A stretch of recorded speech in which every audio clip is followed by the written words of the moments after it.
If you have a real attractive girlfriend and you guys are breaking up, she wants to leave. What value did she bring to the table other than her good looks?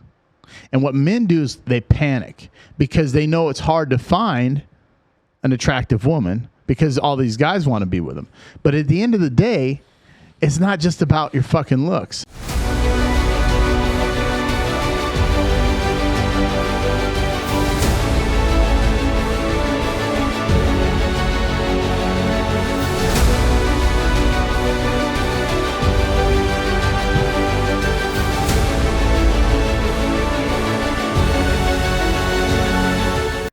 Welcome to Impactpreneurs. I'm one of your hosts, Davrick Lyles, along with Sean Alexander. Sean, how's it going? Really good, dude. I can't slow down my brain. 72-hour push? No, but, you know, on the last podcast we did, it's good. On the last podcast we did, I was talking about how when the new year comes around, I'm going to try to change my schedule, go 3 days straight, and then take a day off to sleep. Like, run 72 hours, sleep 24 hours, and then just kind of recycle through that or something close to it. I think my brain's ready for it, but I'm not prepared for it. I still got a lot of things to plug in the right places, but my mind is not letting me sleep like I want to. Like even when I try to go to sleep, like my subconscious is still going as fast and as hard as it wants. All the pieces to the puzzle in my life right now are in the right places, and the right players are in the right places as well. And things are taking off almost too rapidly. Not in a bad way, but it's at a pace where like my mind's like, I just want to go and keep moving. And like I said, I'll try to sleep, and my mind is not shutting off. Wow. Yeah, it's hardwired. So maybe you're ready to make that attempt. Yeah, but I have to do. If I'm not prepared, it's going to backfire. So I can't. Even though I'm mentally ready for it, everything else has to be in the right place to be able to make that run. Otherwise, it'll backfire, and I'll crash hard. Do you think that you'll do it just subconsciously, make that move without even attempting to? I think as I prepare for it, when the new year comes around, yeah, it'll just naturally roll into it, and I'll probably roll into it a little bit early. But if I just say, you know what, fuck it, it's already happening, let me just go into it right now, no, I'm pretty sure it'll backfire. Now, are you going to lock yourself in like in a cave and do this? Or are you going to still 72 hours? You're still going to go out and train. You're going to do everything. It's 72 hours and go run all the business. So everything's going to be the same. Everything's going to be the same. Aren't you worried about being like drunk tired? I call it. You know what I mean? Not if you're so tired and delirious. Not if I'm utilizing a full day after on the fourth day. Every fourth day, it's nothing but focused on rest, meditation, sleep, recovery, mind, body, soul. If I do that for a full 24 hours. And just take care of my mental health for a full day, I'll be hardwired to run 3 days straight. At least I think I will be. Like I said, my father did it differently, but I watched him do it, so I know it can be done. Because I watched him go 3-4 days in a row, no sleep. Like drive from where we lived in the valley in LA, an hour drive to LA, downtown LA, stuck in that traffic, come home in the evening, like around 6-7 o'clock. Work at home all the way to the next morning, maybe take a 30-45 minute nap, and then take off the next morning and recycle through that for 3 days straight. Then he'd come home. What did he do? Knock out. My dad was like the lead geologist for the state of California, which is pretty big deal. They were sending him up and down the whole state.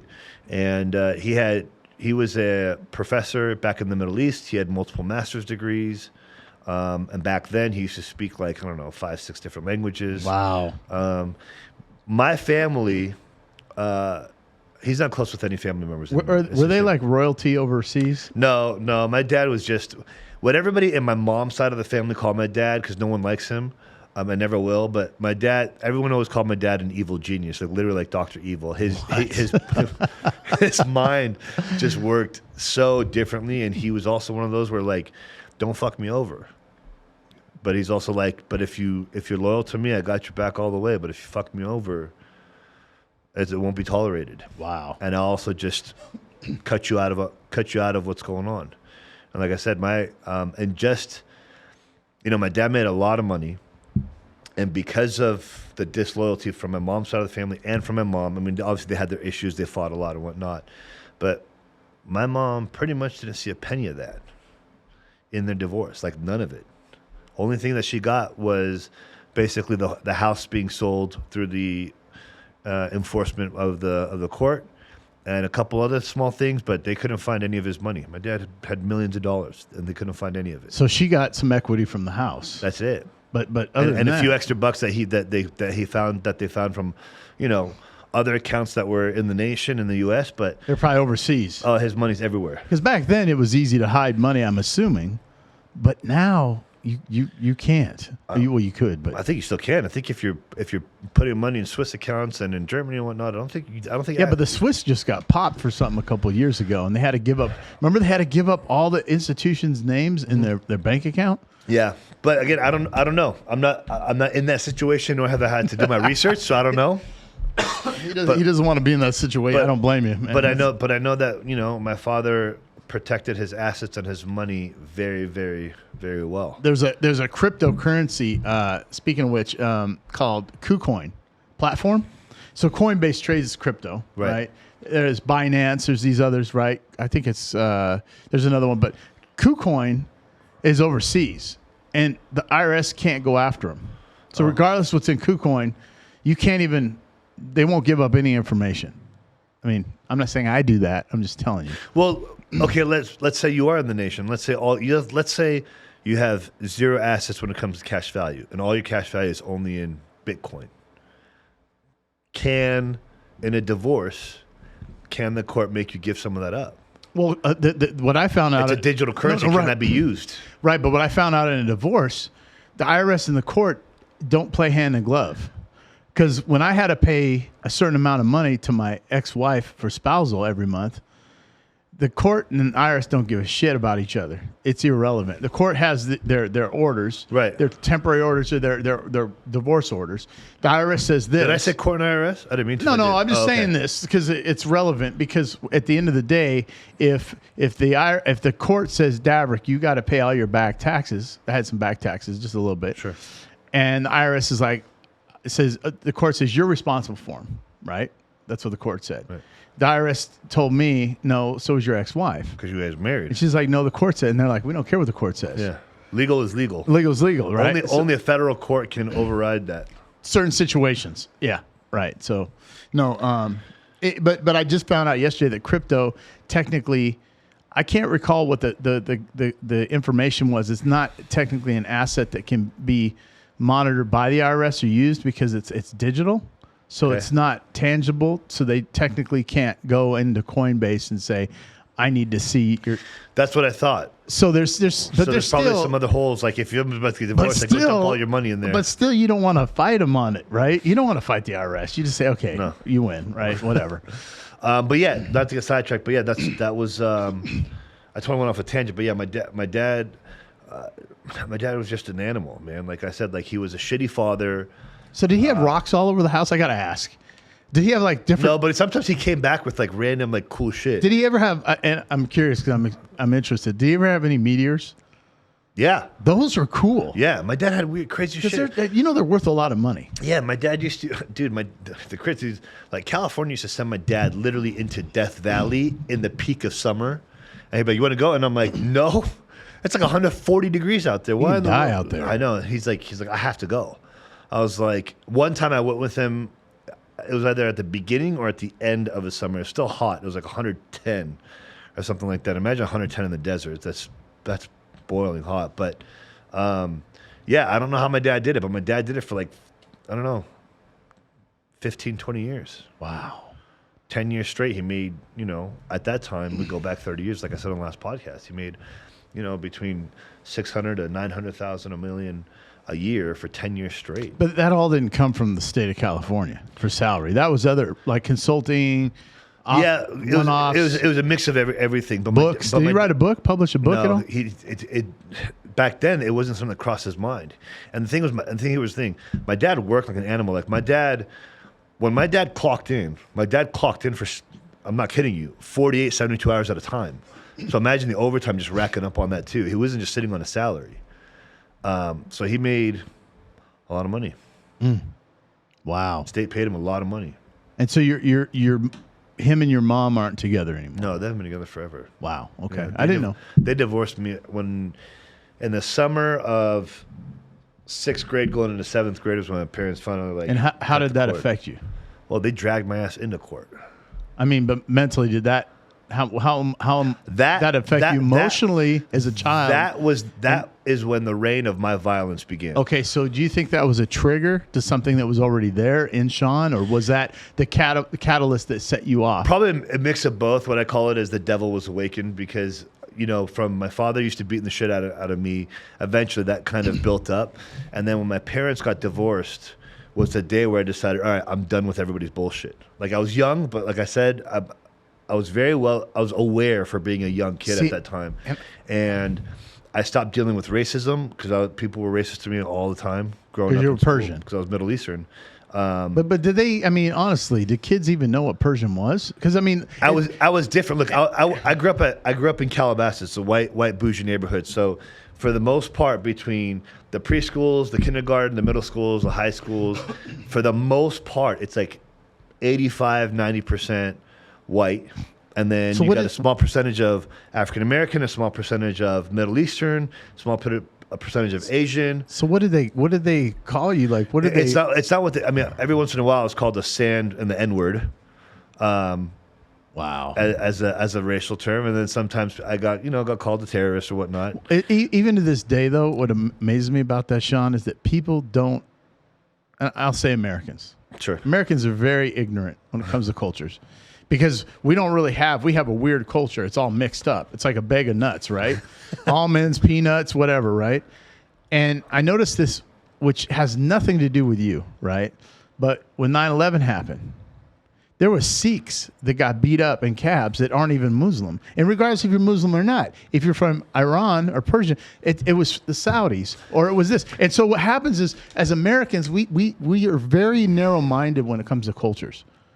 Well, because like what happens is like the American culture and the media, it started a long time ago. The media, man. But even back then it started. Like I think like during around those times is when it really started to get bad, and they started to translate the meaning of certain things and turned it into something completely different to fit their narrative, to turn people against one another. And do you know that the Saudis did that with the Quran and then left the Quran in? Do you know they changed that and left it in Afghanistan? Yeah, and they said the infidels with their kill all infidels with their modern technology. Well, that wasn't in the original Quran, right? It's kind of like how they said it. How they said that a jihad is a holy war. There's no such thing as a holy war. Like that just got mistranslated somewhere along the line. And I believe it. And it's like there's nothing holy about a war. It's blood, guts, kill, murder. It's indifferences. I don't agree with you. You don't agree with me. So we're going to go to war. That's not. There's no such thing as a holy war. It's a power struggle. Yeah, and when like you said, when 9/11 happened, I think I said this once in one of our podcasts. I was in. He told me this. Yeah, I was a freshman or a sophomore. I can't remember. And when it happened, I got targeted by my history teacher, like right in front of the whole class. Your people, you guys did this. You're terrorists. I'm sitting thinking like, motherfucker, like those aren't even Persians that did that, right? And even if they're and even if as they were extremist Muslims, correct. So every religion or atheist, there's an extremist within that. Doesn't mean that all Christians are bad. Doesn't mean that all Muslims are bad. That's no different than you have white American Christians, rapists and murderers and people that go like try to destroy homes and families. Like, I mean, it's no different. Like, there's an extreme of every culture that exists, and for it to start targeting a certain culture just because something super extreme happened is crazy. But I just think that people need to take a step back and realize that everybody's an individual, like a fingerprint, right? There's not one fingerprint identical. Is that the? Yeah, you got the good, bad, and the ugly of all cultures. Yeah, and for the most part, like we said before, we hope that everybody would be as good. And one of the things that Byron said in our last podcast, because I don't believe in not judging. I think people that live by that kind of code are fucking very blind. Am I blind? Because I don't judge. And I'm not saying judge and say like, okay, well, this is what you are, and I'm just not going to associate myself with you. But he said, I'll judge you, but I won't condemn you. Right. So if within the first 5-10 minutes, I feel something off and wrong and something I maybe don't agree with, or maybe there's something that just doesn't jive with my energy, I'm out. Okay, but I'm not going to give you a chance to redeem that. Okay, but let me ask you this. So because I was wondering about this in the last podcast. If I'm a sanitation worker and you don't like sanitation workers because somebody's stepdad was a sanitation worker, he killed your mom or Well, something. that's ridiculous. But would you judge somebody? How are you judging them? Are you judging them by what they do or the character of who they are? Because of the choices they make, right? The choices they make, but also their values, not just in business, their values in their personal life have to match mine. What are those though? So if I say my values don't align, then are we at opposite ends and you don't. Sorry. Yours? Yeah, I got to put my phaser on stun here. It's my Pull out your fucking no. Pull out your fucking taser. I got these cameras at the house now, security, and every time somebody walks by, it buzzes. So, but if I say, let's say I'm a Jack Mormon, okay, and I have 3 wives, and you don't agree with that. If you have 3 wives, you and I are not associating. I would maybe do business with you because you might have good business values, but on a personal level, you and I are never going to hang out for personal reasons. Okay, but we don't hang out for personal reasons, anyways. Well, but you and I have. Like we've set up times to. I mean, look, this. I got 4 wives, so I mean, what's the problem? Right. Just kidding. We've set up times to go to the gym. We've set up times to go out to eat together. Like we have. It's just not often because you and I have crazy schedules. Okay. And again, it's like you mentioned it once in a podcast.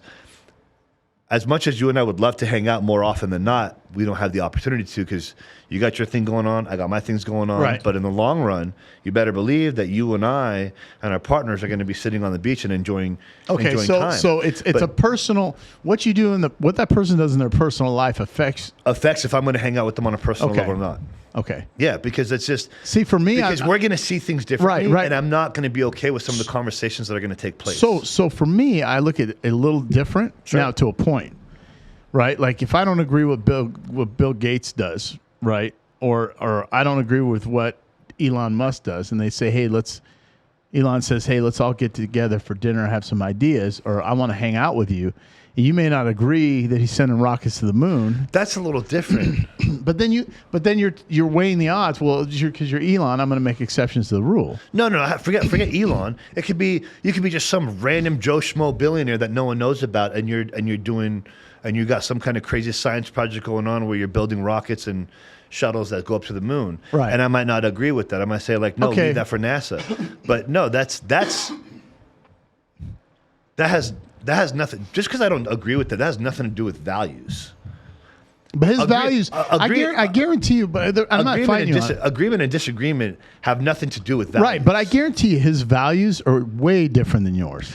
I'm sure we have a couple in common though too. Maybe not. Okay. And if we don't, then yeah, I'm not. Listen, like I said, business is one thing. I'm getting offended here. That's no, fine. I'm just kidding. I don't really care. Fuck your feelings, bro. I like fucking with Sean. Sean's like, what are you trying to say? But you like sheep? But the thing is, like, I hear where you're going. No, I know personal values is very important and crucial to me because a lot of people try to ignore them, shit on them. Not mine, but just in general. Where, like, for example, I recently came across a situation, not on my personal level, but someone I saw go through this, where their friends are telling them that their feelings and their values don't have to align with their children and should not care about what their children think about what they do on their personal life. Their children don't pay their bills. Their children don't dictate what they do. And therefore, whatever their kids feel, they're still going to love them. But you don't have to do your values don't have to match up with your children. And I'm like, well, that's fucking false. If you give a shit about your kids, and if you want to be close with your kids, and you want the whole family to be a whole, that has to matter. You don't get to discredit that just because, I don't have. Yeah, you got to figure something out. Then there has to be a middle ground. There's no exception to that. So and that means like if I'm a family and you're a family, and if I want our families to connect and be together and meet for Thanksgiving and things of that nature, your family values have to be somewhat similar or close to mine for that to even make sense, for all of us to sit at a family table and eat together. Okay, that's fair. I like it.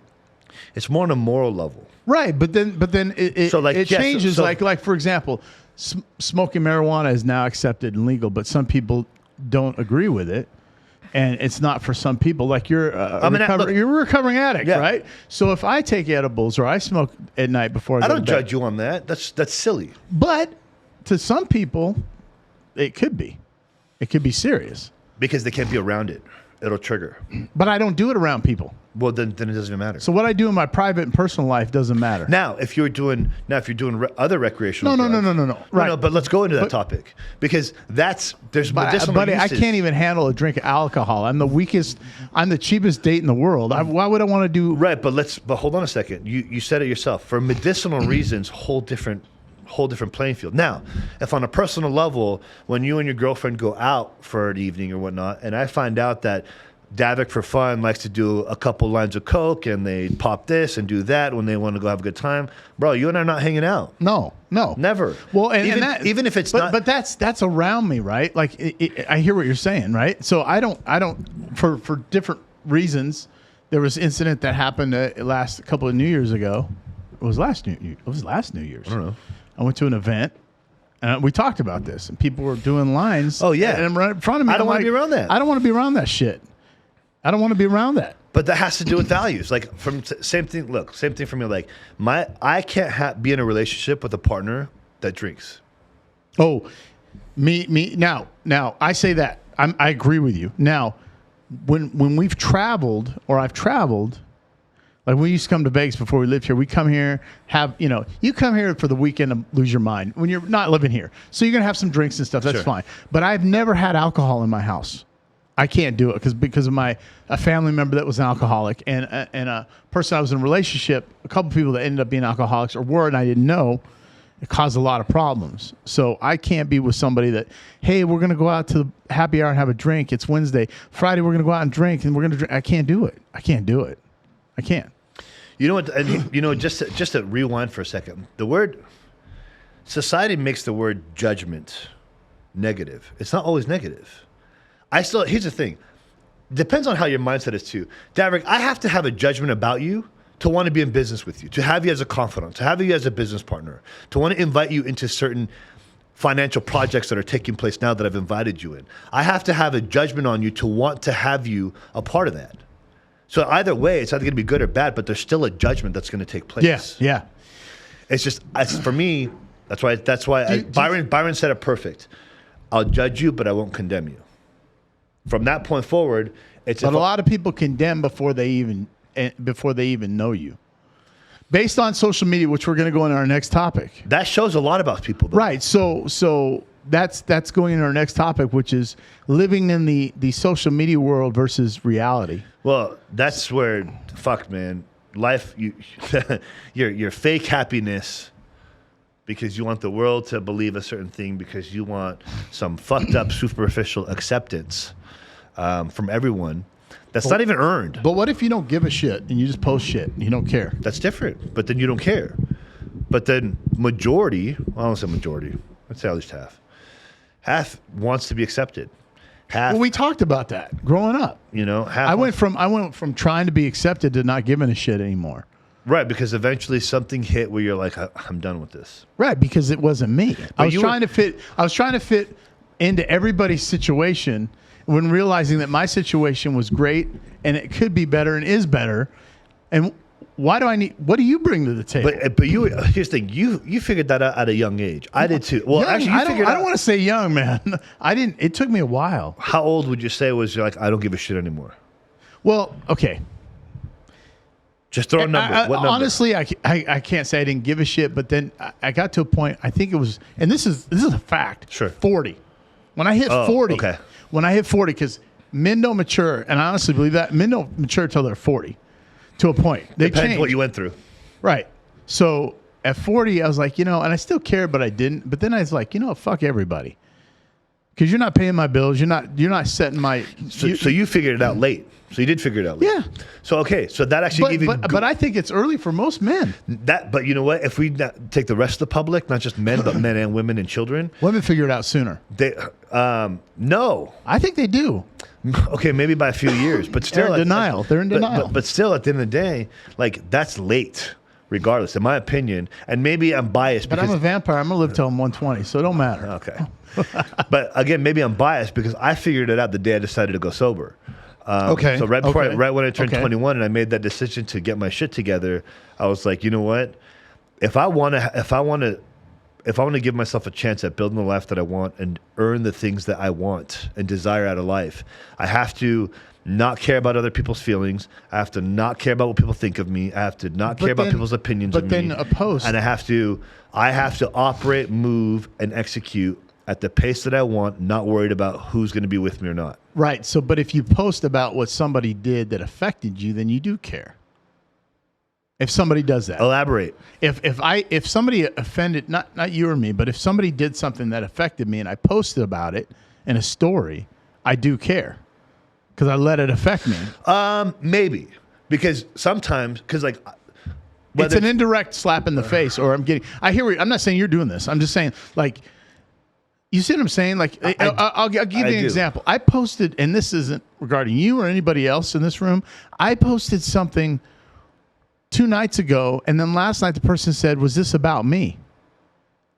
And it wasn't. And it wasn't. I said, "No, actually, the issue we had last night I posted this the day before. So how can it be about you?" But if It's called guilt. right. And can I tell you what I put? Keep talking. So then I responded, and I said this. Well, that's the thing too. Here's the thing. For me, I learned a long time ago. If I come across a post, whether it's from someone that I know or don't know, and it's something that actually kind of hits me and it hurts a little bit, there's one of two types of hurts. Number one, for some people, it's like, oh, I was close with this person, and then they're shitting on me, which, whatever. I don't really care about people trying to shit on me. But on a second one, if I come across something that kind of moves me a little bit, I self-reflect on it first. It's the first thing I do, because if I'm like, oh, well, this makes me feel a certain way based on a post, regardless of whether it was about me or not, I reflect on it first for a second and be like, is this something I can improve on or no? Or maybe what they're talking about is I'm overthinking that it applies to me when it doesn't. So what I posted was, I responded to this individual. I said, people who have done you wrong will always think your posts are about them. The guilt, like you just said. George, time that spot where we are right now, whatever time clock it's at. Say that again. Read it again. I said, so when the person asked me if that was about them, I said, no, I posted it the night before. Right. What was your We post? had the issue, and I responded. I said with a screenshot of a quote that says, "People who have done you wrong will always think your posts are about them." It's the guilty feeling because they feel like, oh, I did that to the person. Hey, is that about me? Even if you didn't know they did that to you, because they know they did it, right? And so and they're like, yeah, whatever. You know how many people I've come across where I end up seeing they have like these weird reactive / retaliation posts that are subliminal because of something I might say, something I might post, something I might do. And I'm like, where the fuck is your brain? Like, Well, here- and here's the thing too. For people who do know me that do that, and I'll say this out loud, I don't give a fuck. Right, but- Wait. I'm not going to sleep or waking up thinking about an individual for whatever fucking reason, other than the people that I truly care about and my clients and the people that rely on me. That's really what I care about, and my self-improvement and how much value I provide tomorrow. That's how I go to sleep and wake up in the morning, is because, like I said, part of my rituals is who and what I'm grateful for before I go to sleep and when I wake up. So the fact that people, and here's the thing, my posts, as you know this, my posts go up right around 4 or 5 a.m., a little bit after I'm awake. So if they're going up that early, you better believe that if I'm making a post that early in the morning, I'm not thinking about you. No, because you have a process when you get up. You've talked about it. We know that you go through this Zen-like moment waking up. And before you go to bed, when you go up, you're trying to focus on you, your business, your life, what you're grateful for, setting up your day. You set up the night before. You're not thinking about Jenny from the block that pissed you off at the gym. Or that fucked me over, talk shit And here's about the me, best whatever. part. Are you passive aggressive? It's a rhetorical question.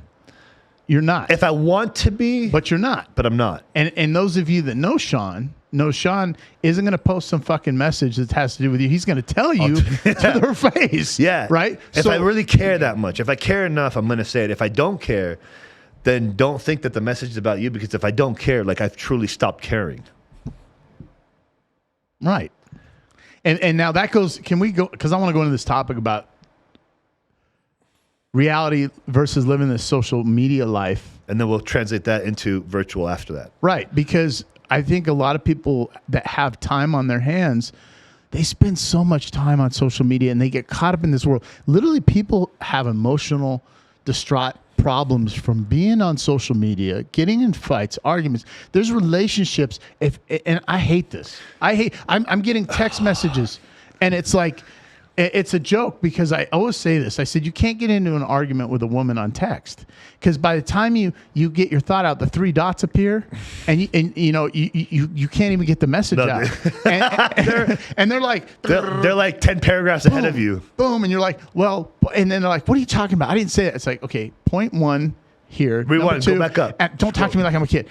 No, scroll up. Yeah, well, can we talk in person? And so I find myself in, and I'm not saying this is happening, but I've had disagreements with a woman of the opposite sex on text or DM. Women of the opposite sex. A person of the opposite sex. Sorry. Bro, you do this a lot, and I love catching you off guard. I'm trying to be politically correct here. Hey, so speaking funny. of which, can I go into something my ADHD kicked in? Yeah, go ahead. About a client situation I had. Sure. With gender. Did I Oh, talk to- you didn't go public. Oh, yeah, you did. You talked about it on the last podcast. Oh, I with did? Byron. Yeah, Okay. you did. It came up. Fucking sensitive motherfucker. Dude. You got to call me they. It's like, you didn't tell me that, dude. I'm not a guy. It's like, fuck. Okay, whatever. Anyways, hey, I respect all people. Back to but topic. Back to topic. I'm dead, man. I'm fucking dying. right now. Yeah, so it I don't know how, and again, this isn't sexist. How do women text so fucking fast and not misspell shit? I'm like, I'm typing something. It's like, hey, dude, and it turns into, hey, sheep. Or, I can't even keep up. And then it's like, we got to stop. We need to talk. The whole social media, everybody's living in this life of not reality. I saw you, I posted a picture of me today. Yeah, a throwback. with the sunlight. With a waterfall. Dude, Yeah. why'd you go back to fucking Seattle? Dude, what makes you think I went back to Seattle? Just because I posted that. I do kind of what you do in Byron. I don't say it, but when I post shit, I'm not even there. Oh, I'm home. But it was a picture. I'm not a Ford model or a fucking Nordstrom's model where I take so many selfies. I got a limited amount of selfies that look decent, because 9 out of 10 my pictures look like shit. well, plus, like, I know you're probably the same as I am. Maybe not, but like, if I go back 3 years ago and further back, from 3 years ago, no, you know what? From 5 years, 3 years ago and back, I never put any focus on social media, and I never put focus on taking selfies. Like, it was always, to me, in my mind, taking too many selfies was one of the most narcissistic things. But that wasn't a selfie. And I didn't want to get into it. But those weren't selfies. Those are some. I got a picture taken. No, I know Right. that. No. But since we're on the topic, like, because you said it, I just never wanted to get into it. And I know that I missed out on a lot of great pictures, whether it was of me or with someone else, or Right. something I was doing, or when I competed. Like, I've never, for the amount of times I've competed and the amount of times I've gotten in like stupid shape, I've never recorded the full Workout prep or- of 16 to 20 weeks. I've never recorded the whole thing. And I hate And those are asking. missed memories. I hate asking somebody in public to take a picture of me, or us, or who I'm with, or I'm more Iris. okay with that than doing it like this. Right. I don't want to do But that. girls are comfortable with that, right? Yeah, but that just, to me, it sounds, oh God, it's so ridiculous. Right. So I post a picture and they're like, "Oh, what are you back in Washington for?" I was like, "Dude, that's not recent. That's like last year or 2 years ago." I think the thing is, with social media, and I'm seeing this a lot even more so now, especially in my field, in every facet of the fields that I work in, people are linking their happiness and their acceptance through social media and support on social media, and not reality. And People aren't living in reality anymore. And then they're trying to pretend they're having this, again, I've always said this, superficial toxic positivity, a pretentious life, pretending to be all happy-go-lucky when you know damn well they're going to bed fucking battling certain demons. That's why. It's And you're. you know, and then if the acceptance isn't there, they start to wig out. You're going to see in our lifetime, you're going to see a situation like Blade Runner. You're going to see a situation like where people are living in their houses and they're not going to leave. Literally not going to leave. Movie theaters have died down. People aren't going out. Yeah, it's easier to watch a movie now at home. And COVID accelerated, this whole COVID pandemic accelerated the situation where people are living their lives in front of their computer, their mini fridge, and their television. And what's sad is if you try to have a conversation with someone that's from a certain generation, I don't know what generation that is, next generation, whatever you call it, it's an awkward conversation. They can't look at you in the eyes. They don't know what to say. They're uncomfortable. Sean, you make me uncomfortable. Don't look at me that way. What are you talking about? And they have their avatar. They have their social media. They've got their YouTube. They've got their Netflix. And what else do they need? And they never have to walk away from that. And they got their imaginary girlfriend. And well, here's the thing, and Logan Paul was talking about this. I don't want to dive into the subject just yet, but Logan Paul was talking about this is where you get so hooked and obsessed with your non-real life. I said that right? Yeah, your non-real life that you're afraid to ever step out of it and actually check back into real life because you're so afraid and how shitty your real life is that you just want to stay connected to a disconnected world. Yeah. I just made a post about it's funny that we're talking about this today because we didn't plan this, and I just made a post about this today, and I made a post about this every couple months. I'll drop this. Is people get so connected that they're disconnected with real life, and they forget about what being connected to real life is about. And then when they actually do step away and they do disconnect from the virtual world, everything around them is. It's easier to hide. It's easier to hide. You don't have to face the demons. George. Yes. You being a school teacher, how much of this do you see right now from students? You guys ready for me to dive into this? This guy. So, He's got a hard on. Opposite of a hard on gets me extremely soft when these kids do nothing but all day long just be on their cell phones. I've seen kids FaceTiming more than ever on their cell phones during class. TikTok, it's so easily consumable and it's so shareable with friends that they will save the TikToks, TikTok will save them for you. These motherfuckers save them to their camera roll because the Wi-Fi is bad at school, so it won't load, So they're like overloading their phones with this content that they can share with their friends. Then that's the majority that I see. But then you get into all these girls that are posting on social media, and then these guys are like having to make all these wild assumptions. It's living a virtual world when the reality is right in front of them, man. In high school, for me, I mean, dude, I was off of social media, and you're just out there, you're chasing ass. How old are you again? I'm 23. So this is not too far ago. Like 40. it's been a big flip. When you were in high school, was Facebook already popular, or was it still MySpace? No. So when I was in high school, Instagram was probably Instagram. He's 23. Vine, know, bro. Vine. Do you remember Vine? Yeah, I remember Vine. Yeah, so you were in high school when Vine was hot. Correct. So that's after MySpace. I was in high school when nothing was hot. You're a fucking old bag, bro. No, for me it was MySpace. I remember. 07. So when you're in high school, what year? Graduated 03 04. Yeah. That a dog? Whoa. Was that a dog? That's okay. I'm gonna leave it on the wide here. I'm gonna see if there's a dog in the studio. What the fuck? Dude, that was an ankle biter dog. That wasn't a big dog.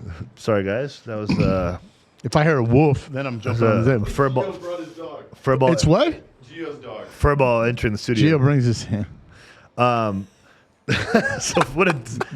Gio, what's wrong with you? That's an exception. All dogs allowed. That's great. No, but really the and here's the thing. Don't get it twisted.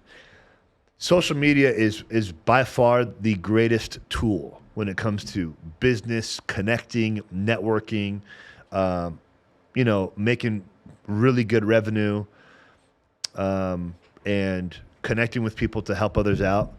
For that reason, it's probably the greatest thing out there since the beginning of time.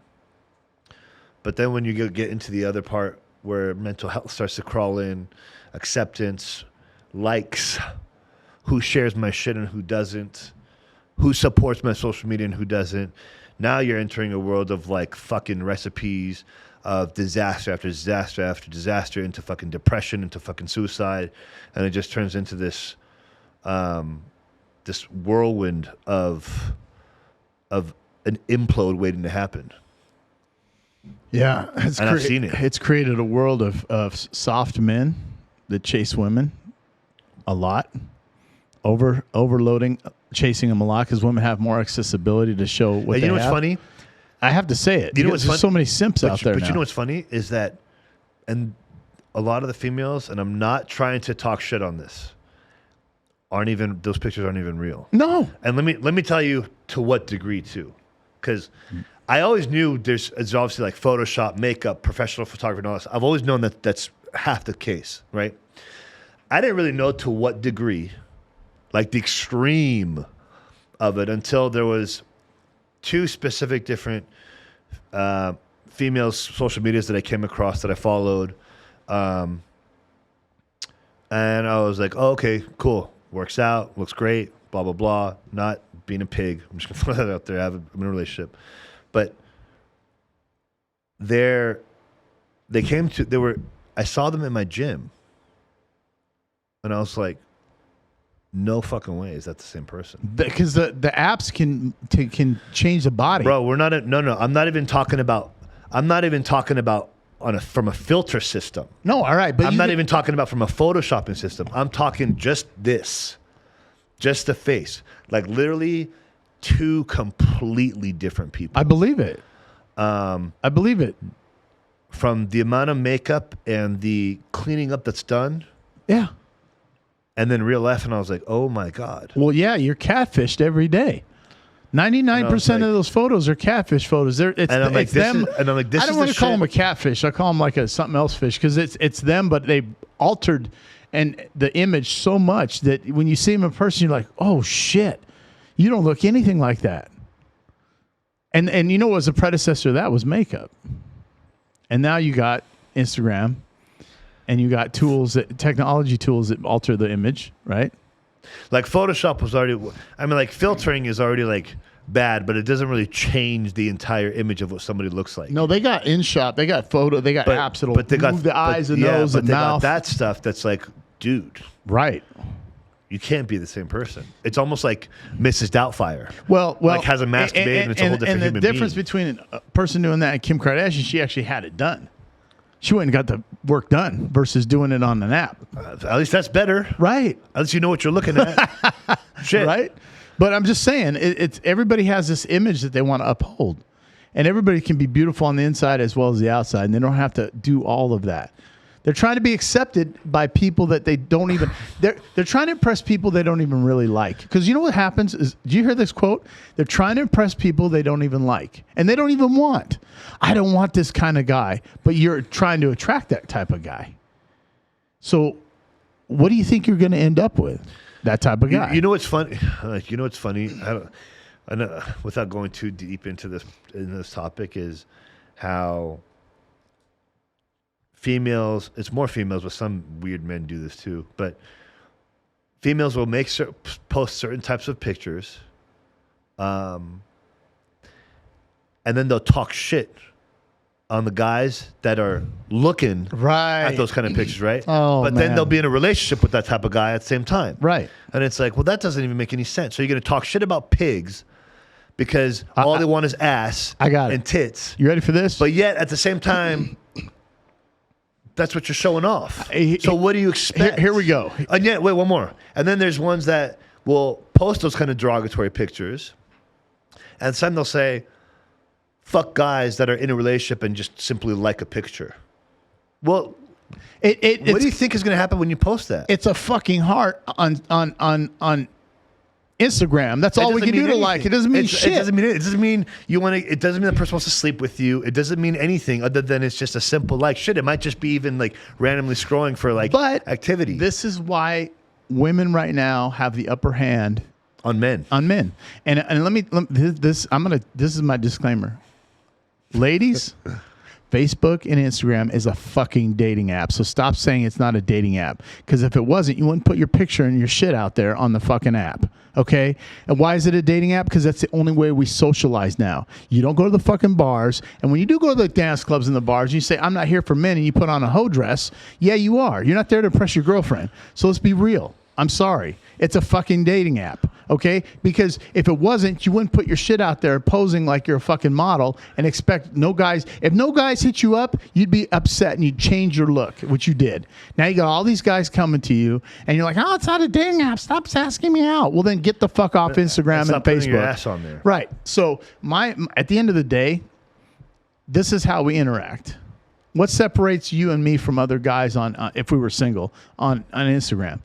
Nothing. Because right now, it's the guy that's not interested in you, the one you want, and so you're doing everything you're doing to attract him.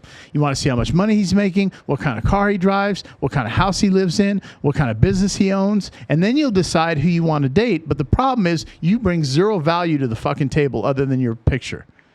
I'm sorry. It's my pet peeve. I'm tired of it. Guys, stop sending me this. Women, stop posting that. And it's like, well, what do you expect guys to send you? Because what do you expect guys to do?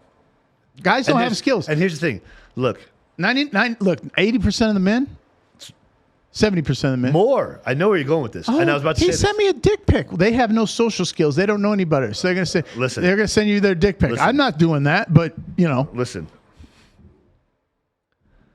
On social media, men want to be happy, horny, and hungry. That's it. You said it. You take a super attractive female and you post her picture of a lot of, provocation on that picture. 9 out of 10 men that look at that picture are going to be thinking about in what ways they want to sleep with that person. 9 out of 10 men. I'm going to help men out. Maybe one out of that 10. And if anybody even out there tries to say, oh, well, you don't know any good men. No, shut the fuck up. 9 out of 10 men are scumbags. There are less good quality men in this world today than there ever was. Absolutely. Way less quality men than quality women. Absolutely. By a long shot. Absolutely. And with that being said, yes, 9 out of 10 males are going to be looking for ass on social media. 1 out of 10 might just respectfully appreciate something. I'm going to help guys out here for a minute because we just talked about this. Yeah, we did. We talked about something like if you have a real attractive girlfriend and you guys are breaking up, she wants to leave. What value did she bring to the table other than her good looks?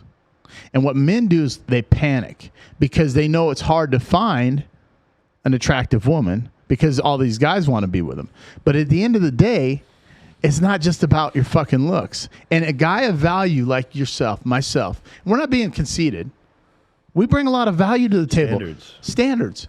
And so if I was to line up 10 beautiful women here, I'm not interested unless you bring something to the table because you know what you're going to bring to the table if you have no value? A fucking headache. A fucking headache and a lot of drama and a lot of fucking dudes that I don't want to deal with. And you're going to fucking worry about me drinking your bottled water instead of the eye on the prize, which is how we're going to build a dynasty together. I don't care if I drank your water. I'll buy you another one. It's my bad. But I've been in situations, a lot of them, where people in relationships and you're fighting over stupid shit. And it's like, I sit there and go, and I don't want to name names, but past relationships. And I'm like, God, she's good looking. And then I was like, what's my fear of losing this woman? Because everything else is a fucking headache and drama. Well, if it's appearance, you can find appearance anywhere. Right. But what happens is to the average male, the simp is a man that's chasing a woman. A beta boy. It's, I'm not going to find anybody. You will, but see, that's the problem you're trying to find. By the way, George is over there laughing his ass off in the corner. But he's got the beta boy.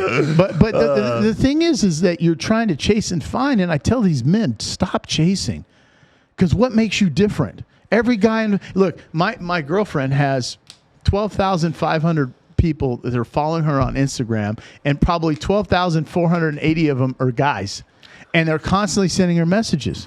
Doesn't that bother you? Fuck no, it doesn't bother me. Because if it bothered me, then she'd see, oh, he's a simp. Sign of weakness. I'm out. And you know what? I separate myself because I know my value. I know my self-worth. Well, here's the thing too. Here, we're gonna jump on into that actually now that you mentioned that, because in your case, yes, but, and I'm gonna defend some men on this case right now, but then there are those girlfriends that actually engage. Yes, that's a problem. That's a problem. That's a problem. No, I'm with you. Because now you're fucking up your dude when it comes to certainty, when it comes to defending, because at the end of the day, both the man and the woman have to defend the relationship at all costs. And if you decide to entertain some jack off because he's saying something, you're going to create a problem in your relationship. And don't say you didn't know. If you can't figure that out, then you really need some help. Like if obviously naturally there's going to be guys that just say stupid shit, and it is what it is. But then if they start to cross, it's the female's job, and just no different than us. It's worse if it's somebody you know that does it. If a woman does it to us, it's our responsibility and the girlfriend's responsibility or the wife's responsibility to shut it down. Right, but it's even worse if it's somebody you know. Well, that takes it to a whole nother playing field. And so now it's just deliberate disrespect. But I shouldn't have to tell my partner what to do in a situation. If I have to go to her and tell her to shut it down, I'm not mad that I have to. I'm mad that I had to tell her. Correct. She should know better. Correct. Right? If a guy makes an off-color statement, there's two options: ignore it and delete it, or respond and say that's not appropriate. But don't heart it. Are you with me? Because now we got issues. Oh, you're insecure. No, you're disrespectful because of your actions or lack thereof. And so it has to be addressed. Let's go on that too. It's more indirect disrespect because it means they are entertaining. They're allowing the disrespect from the other person. Yep. They're condoning. Absolutely. And people may not agree, may not do this, may do that. I talked about it in an earlier podcast. I don't know how we got in this topic in social media. Well, we're talking about acceptance. We're talking about acceptance, likes. I want a traditional man. A girl comes on and says, Sean, I want a traditional man that'll open the door for me, take me out on dates, not necessarily take care of me, buy me nice things every night. Sure. Okay. Are you a traditional woman? Are you doing traditional stuff? No. You're like fucking, what's her name? I don't cook. I don't clean. Nobody cares about your wet ass. You know what? I don't give a shit. Right. What value do you bring to the table? Because let's be honest. Well, I ain't doing that. And then you put, depending on what you're doing it for, right? If you have training, fitness, OF, or whatever you're doing. But you got all these posts on Instagram, half naked. For what value? Are you making money? No. And you want a traditional man. Even if you were, here's the thing. It doesn't work. It doesn't work. Now we're going into values. Even if you are making money, that doesn't vibe with values. Because if you're going to talk about traditional values and traditional relations like it was back in the day, then no. Right. You can't post your ass up and make money of it. Yes, I know a lot of people are making fantastic amount of money. Right. Good for you if you're winning. But if you are making money like that, you can't expect to have a traditional man. Right. And a traditional man is not going to be okay with that. No, not at all. And that's where I come in. For me, like, I am very hardcore when it comes to old school traditional values. I mean, it is. I'm not as old school as you, but do I want my partner to build my empire with me? Yeah, absolutely. But when it comes to that sort of thing, stand up, defend, king and queen.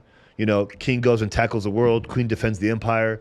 Like, that's traditional values. Yeah, I have a real problem, and I hear you. I got some old school values too. I think you're more, and there's nothing wrong with it. You're more old school than I am, but I have a real problem with being with someone that doesn't have your back. That I'm telling you, that's my pet peeve, bro. I'm not going to drop names because I just it chaps the shit out of me like no tomorrow. You saying that? And the fact that I have to fucking tell you. Well, you bringing that up, like I'm helping a friend out. I don't even know if I'd go to the extreme of helping. Yeah, I'm kind of just mentally trying to keep him from losing his mind. I don't think he would anyways, but I'm just trying to make him aware of really what's happening. Where he is like all balls in, trying to fix his relationship, trying to work on things. He knows he fucked up on some things, but it's a long time ago. And now she's like fucking him up, but she's also allowing people to talk shit about him too. And sharing their business of what happened Oh, okay. before. Stop. Wait, no. Stop. That. Oh, okay. Go ahead. And then it got brought to my attention that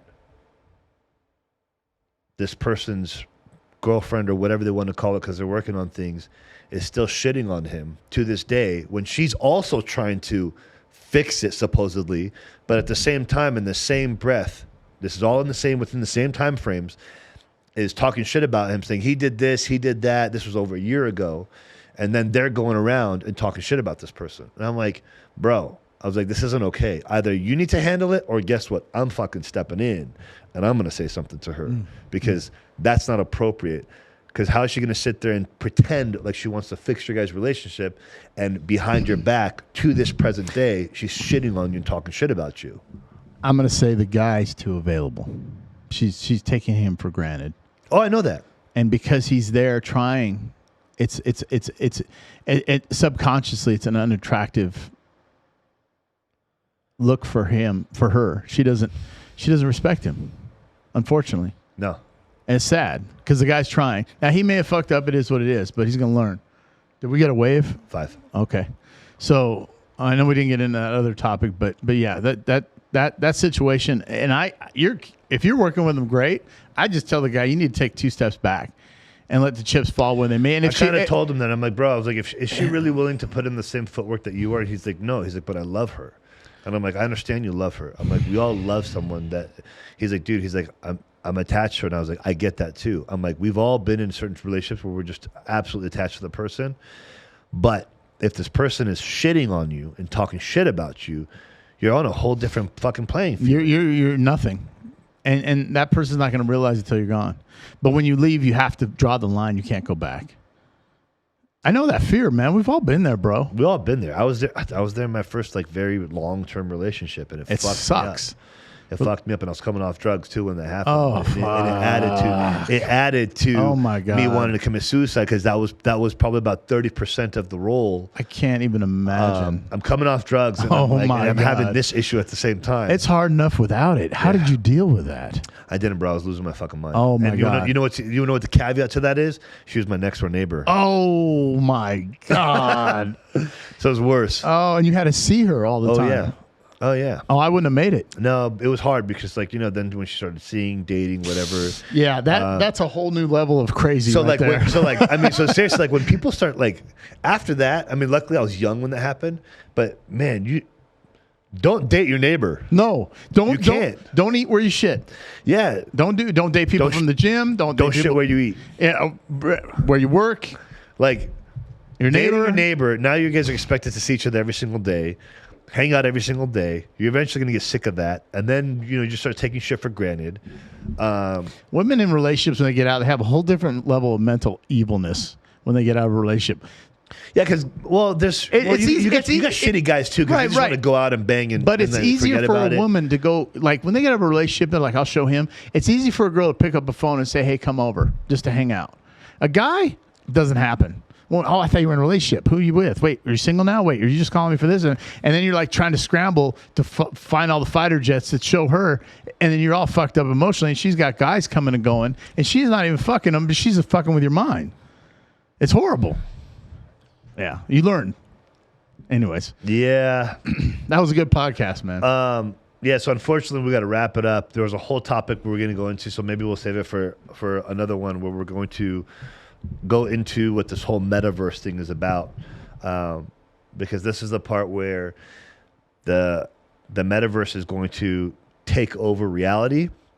And like I said, Logan Paul was talking about this, where you're going to be connected to a virtual world, and your virtual world is going to be so awesome that when you take the glasses off, you're going to be afraid and scared to step back into your real dark, Batman. Yeah, afraid and scared to step back into your real life. Isn't that what Bane said? I live in the dark.